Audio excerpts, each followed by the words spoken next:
अब आते हैं नेक्स्ट क्वेश्चन पे कि एक्सरसाइज 1.2 का क्वेश्चन नंबर है second. Are the square roots of all positive integers is irrational, if not give an example of the square root of a number that is rational number. यानी कि question ये कह रहा है कि क्या स्क्वायर रूट सारे पॉजिटिव इंटीजर्स के इरेशनल होंगे। यानी कि अगर मैं यहाँ पे जितने भी पॉजिटिव इंटीजर्स ऐसे लेती जाती हूँ और इनका स्क्वायर रूट करती हूँ तो सारे पॉजिटिव इंटीजर्स के स्क्वायर रूट आपको इरेशनल मिलेंगे, हाँ कि ना। अगर आपको नहीं मिल रहे हैं यानी कि कहीं कहीं पे तो आपको जो स्क्वायर रूट है पॉजिटिव इंटीजर्स के वो आपको रैशनल भी मिलेंगे। देखिए इसने क्या कहा है कि सारे के सारे पॉजिटिव इंटीजर्स के स्क्वायर रूट इरेशनल होंगे। इरेशनल मतलब क्या होता है, जिसको p/q फॉर्म में रिप्रेजेंट नहीं कर सकते। तो सारे के सारे पॉजिटिव इंटीजर्स के जो स्क्वायर रूट है उनको सारा का सारा अपन इरेशनल नंबर बोलेंगे, जी नहीं। एक एग्जांपल लेते हैं, अगर ऐसा नहीं है, इसने खुद ही जवाब दिया है, if not give an example of the square root of a number that is rational number. तो भाई ऐसा पॉजिटिव नंबर का स्क्वायर रूट आप बताइए जिसको हम किस फॉर्म में रिप्रेजेंट कर सकते हैं, रेशनल नंबर की फॉर्म में। फॉर एग्जांपल जैसा कि हमको पता है ये जो √2 होता है ये इरेशनल नंबर होता है, √3 इरेशनल नंबर होता है। अगर हम ये एग्जांपल लेते हैं √4 का, तो √4 का स्क्वायर रूट क्या होता है, 4 का स्क्वायर रूट क्या होता है, 2 होता है।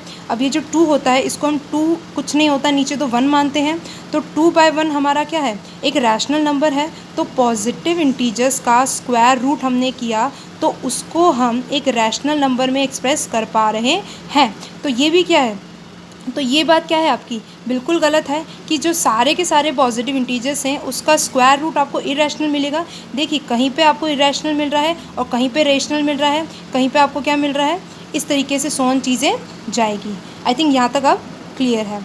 अब आते हैं नेक्स्ट क्वेश्चन पे, locate √5 on a number line. Next हम जाते हैं √5 ऑन अ नंबर लाइन। किस तरीके से हम √5 की नंबर लाइन बनाएंगे, तो सबसे पहले तरीका मैं बता देती हूँ।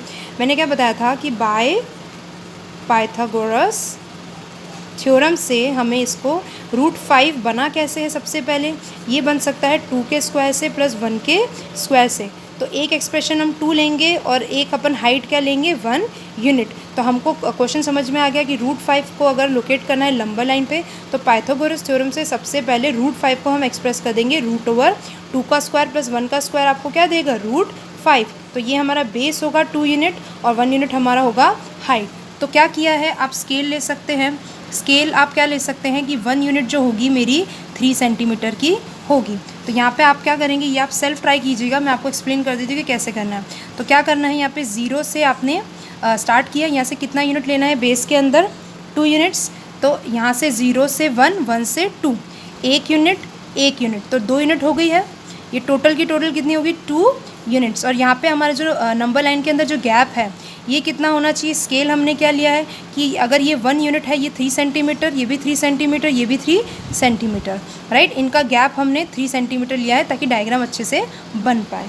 ओके, तो यहाँ पे 2 यूनिट्स हो गया, 1। ओके, यहाँ से लेके यहाँ पर आपका कितना सेंटीमीटर बनाना पड़ेगा, 6 सेंटीमीटर बनाना पड़ेगा। तो 6 सेंटीमीटर कैसे बनेगा, पहले तो 0 से लेके 1 यूनिट, 1 से लेके 2 यूनिट, यहाँ पे 3 सेंटीमीटर, यहाँ पे 3 सेंटीमीटर का गैप है, सो ऑन भी 3 सेंटीमीटर का गैप ही होगा। अब ये 2 यूनिट यहाँ हो गया, अब आप 1 यूनिट यहाँ बनाएंगे। फिर क्या करना होता है, परपेंडिकुलर आपको यहाँ पे ड्रॉ करना होता है। आपको पहले केसेस में मैंने सिखा दिया था √3 को कैसे बनाना है, उसी तरीके का ये भी प्रोसीजर है। बहुत सिंपल क्वेश्चन है, बहुत अच्छा क्वेश्चन है।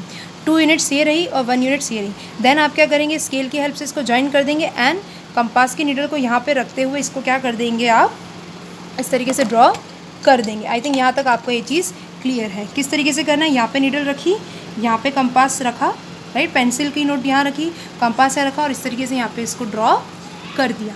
तो ये आई थिंक ईजी हो जाएगा आपके लिए बनाना।